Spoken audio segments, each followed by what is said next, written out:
안녕하세요, 로아입니다.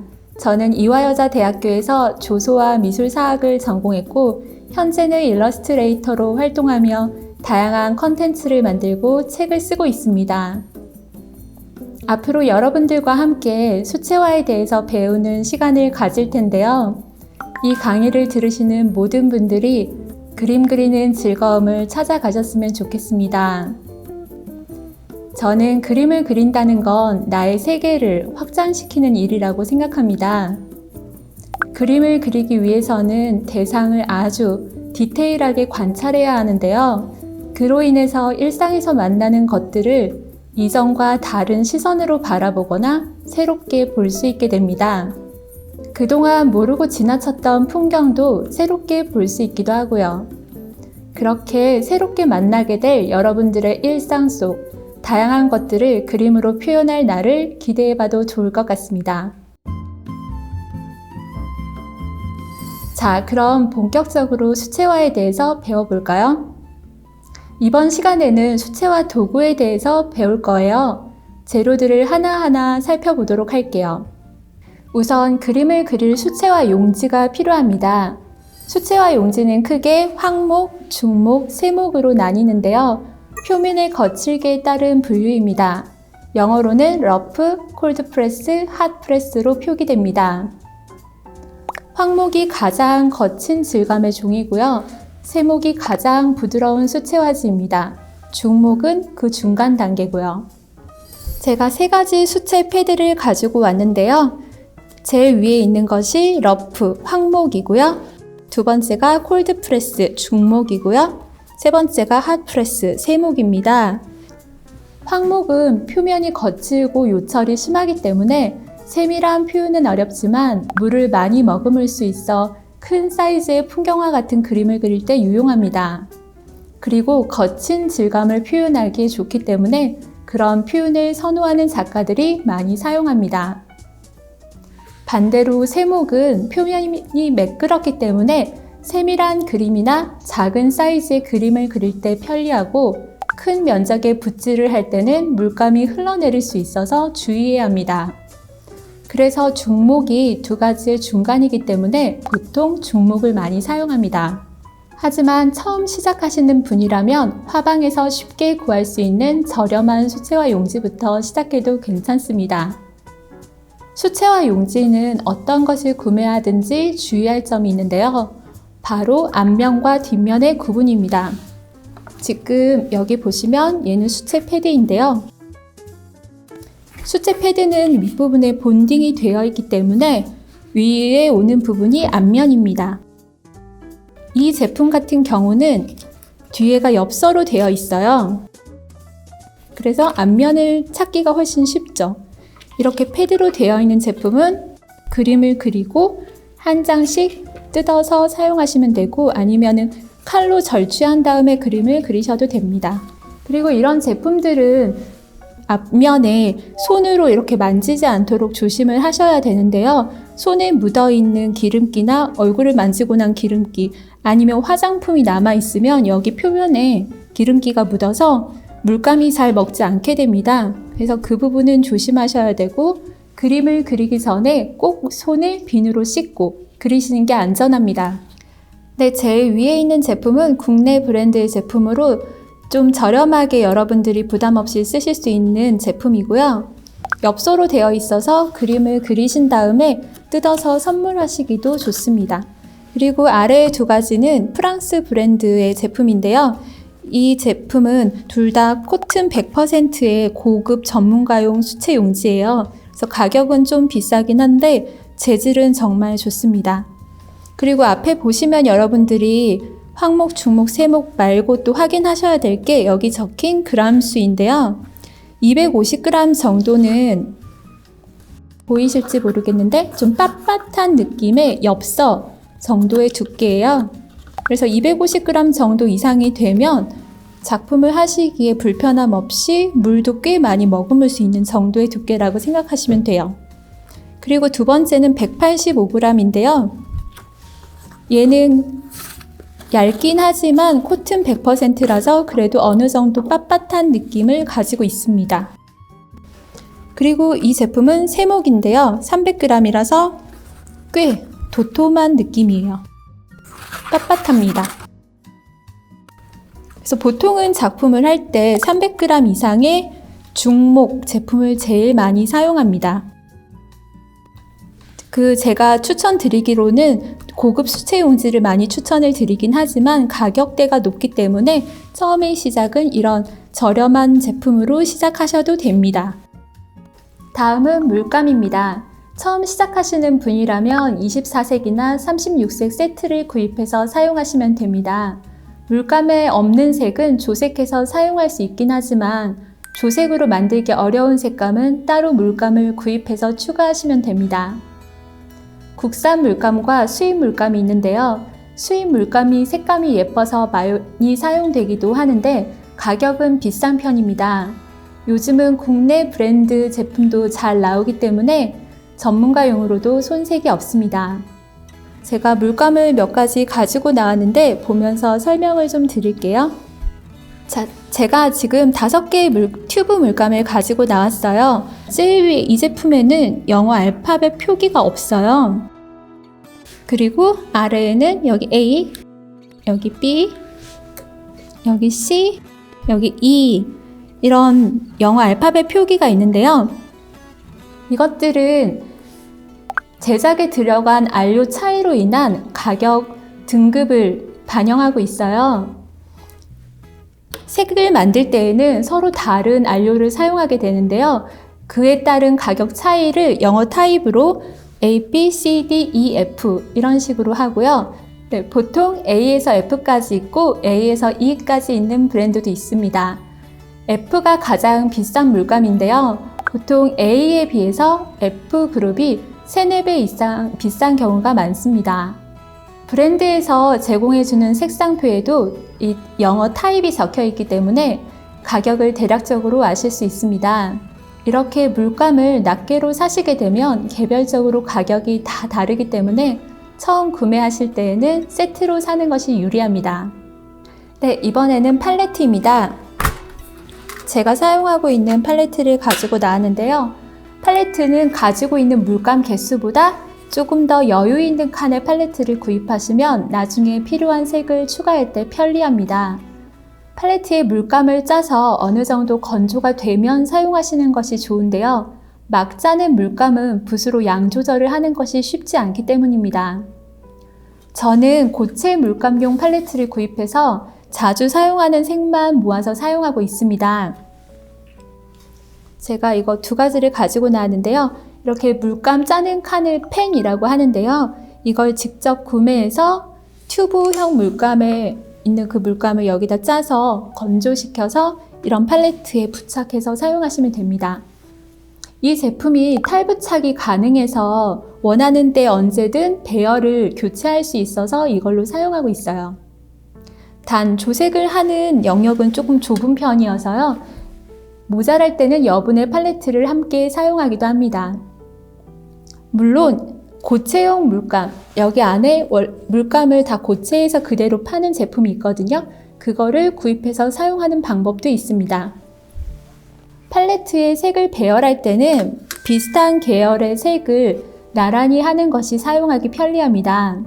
그리고 물감을 짤 때에는 색 이름을 어딘가에 적어 두시는 것이 좋은데요. 저 같은 경우는 펜의 옆면에 네임펜으로 이름을 쓰고 그 다음에 그 색을 짜서 건조시켜서 끼웁니다. 그리고 자주 쓰는 색 이름은 외워두면 도움이 되겠죠? 그 다음은 붓에 대해서 알아볼게요. 붓도 물감처럼 브랜드나 재질, 사이즈별로 가격이 다 다릅니다. 천연모와 인모가 있는데 천연모는 물을 머금는 양이 많아서 한 번의 터치로 꽤 많은 양의 물감을 바를 수 있는 장점이 있습니다.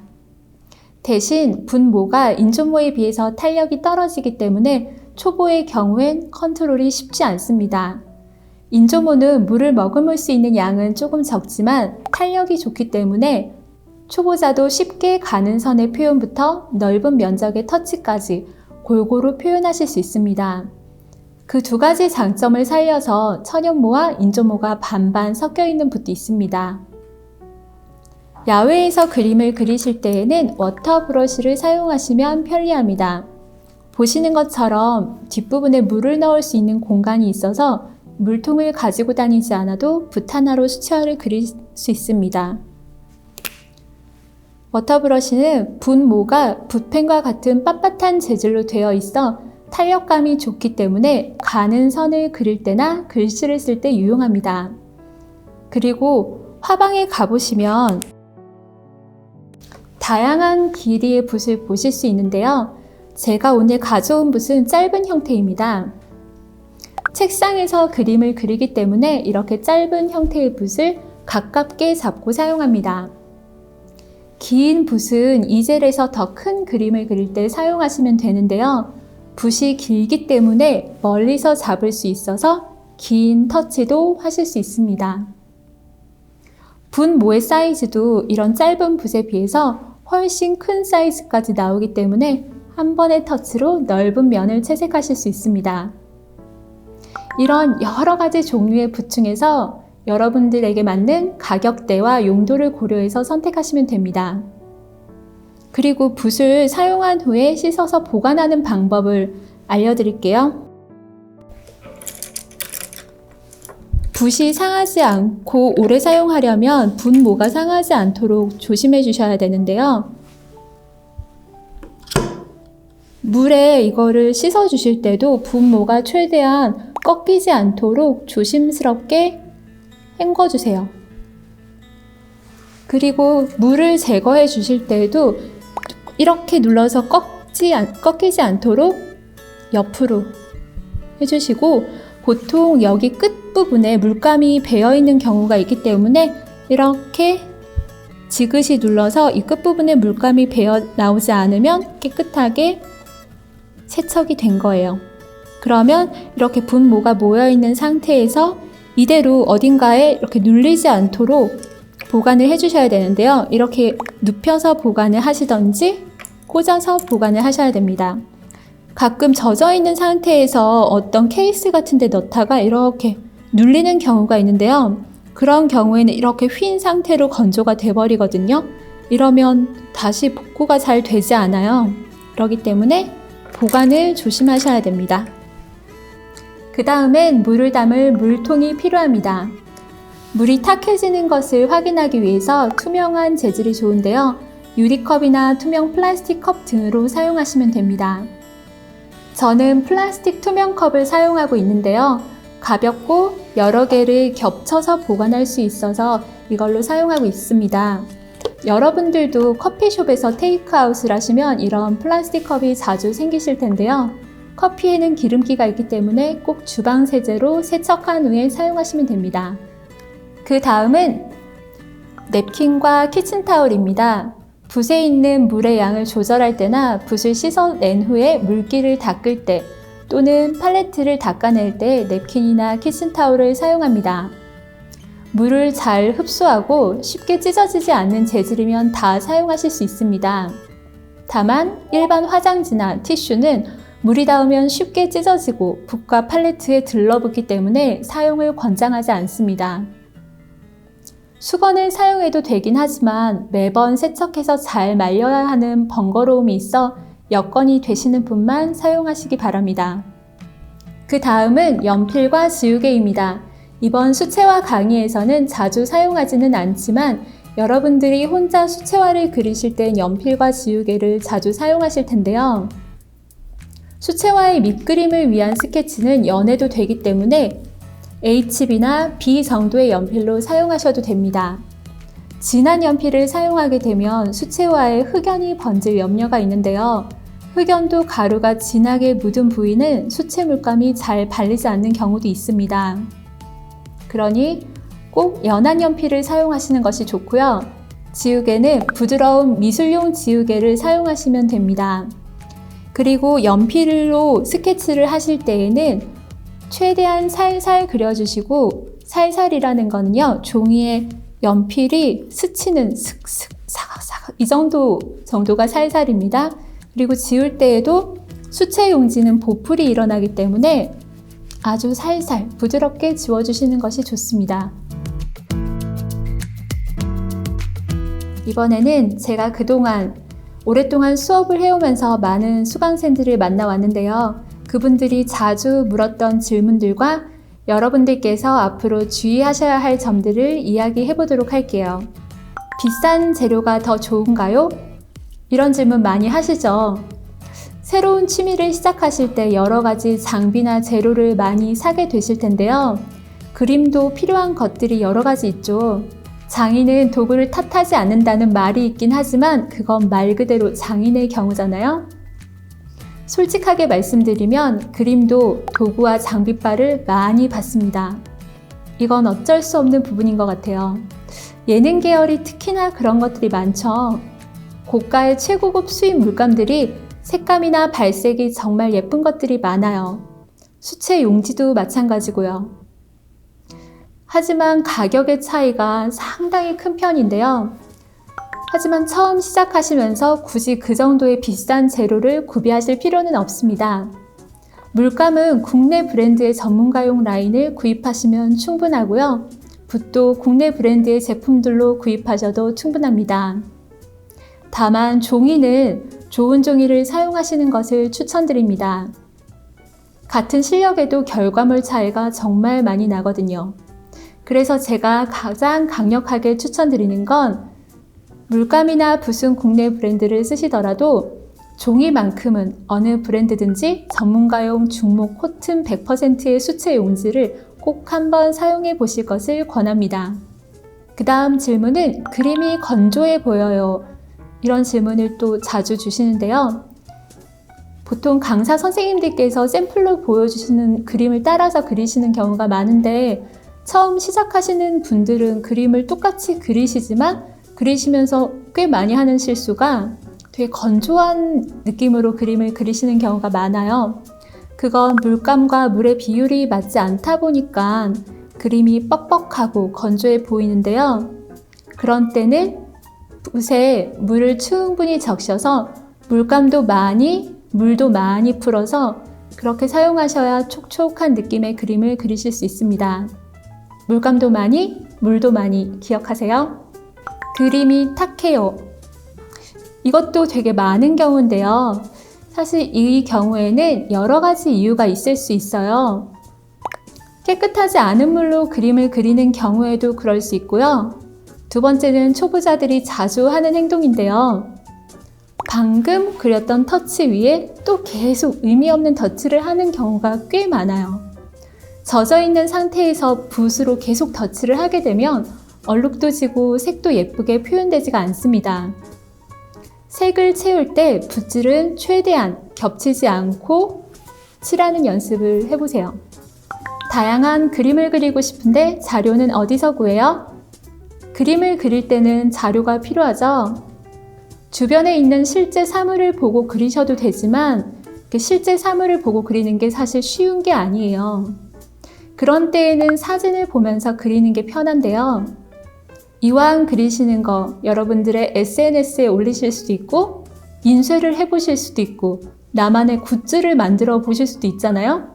그렇다면 저작권 이슈가 없는 사진이나 그림 자료들을 이용하셔야 됩니다. 보통 일반인 분들은 창작물에 대한 저작권 개념이 매우 둔감한 편입니다. 그래서 SNS에서 자주 보는 여러 작가들의 그림을 모작을 하고 연습하는 경우가 꽤 많은데요. 해당 작가의 허락이 없는 경우에는 문제가 될 수 있습니다. 그런 문제들을 사전에 방지하려면 처음부터 퍼블릭 도메인 자료를 활용하는 것이 좋습니다. 퍼블릭 도메인이란 저작권이 만료되었거나 저작자가 저작권을 포기하고 모든 사람들에게 오픈한 자료를 말하는데요. 구글에서 퍼블릭 도메인이라고 검색을 하시면 무료로 사용할 수 있는 많은 사이트들을 찾으실 수 있습니다. 저도 작업을 하면서 이미지가 필요할 때 퍼블릭 도메인 사이트를 자주 이용합니다. 그리고 평상시에 길을 걷다가도 예쁜 나무, 꽃, 풍경들을 마주치면 열심히 사진을 찍어 놓습니다. 당장 사용하지 않더라도 나중에 그림을 그릴 때 직접 찍었던 사진들 중에서 마음에 드는 이미지를 그림을 그리는 경우가 많거든요. 여러분들도 앞으로 그림을 그리시면서 한 사람의 창작자가 되실 텐데요. 다른 사람의 창작물을 보호해주는 일이 나의 창작물도 보호받는 첫 걸음이라 생각됩니다. 이번 시간에는 수채화의 재료와 몇 가지 질문들에 대해 알아보았습니다. 처음 접하시는 분들은 내용이 어렵게 느껴지셨을 수도 있는데요. 그림을 배우시면서 재료도 직접 경험해 보시면 그 특성들이 자연스럽게 익숙해지실 거예요. 이번 시간은 여기서 마치도록 하겠습니다. 감사합니다.